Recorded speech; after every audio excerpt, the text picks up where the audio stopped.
Thank you, Representative Johnson, and thank you, Madam Speaker.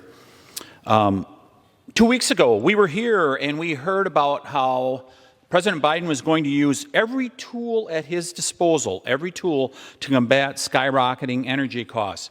Now, this is the same administration that told us the border was secure, and that was about a year ago, a little less than a year ago, this border was secure, and we just saw in the last month, once again, record numbers coming across the southern border of people coming in illegally to our country. And of course, as the gentleman from Louisiana just said, inflation was transitory, and we're starting to hear that his chief economic advisor is saying maybe it's not so transitory, and we're seeing record numbers now this month in regards to inflation.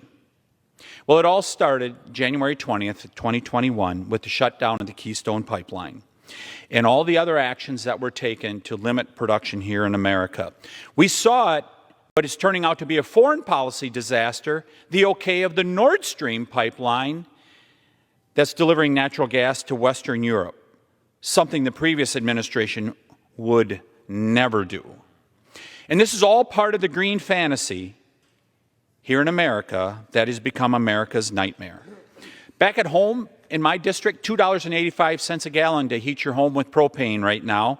Propane is used by about a third of the homeowners in the district that I live in. They paid $1.50 August of 2021. They paid 80 cents a gallon in August of 2020.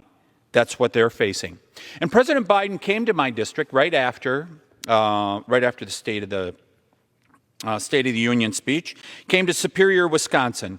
And once again, we were anxious to hear how he's going to use every tool possible to provide energy for America. But we didn't hear a thing about rerouting the pipeline through northern Wisconsin that's held up because a permit is not issued by the governor of Wisconsin and his Department of Natural Resources. We didn't hear a single thing about Line 5 that goes through the Straits of Mackinac that the governor of Michigan shut down that permit last year, a major throughput to Canada and to the entire Midwest. We didn't hear a word about rebuilding the refinery in Superior, which we hope is complete soon. And he was there on an infrastructure tour. That refinery produces all kinds of asphalt. Don't you think that would be a really good time? Infrastructure, asphalt, to talk about rebuilding that refinery.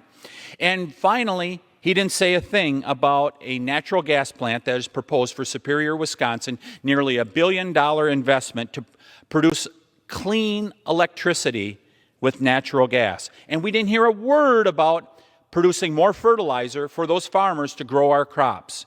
We didn't hear a word about that.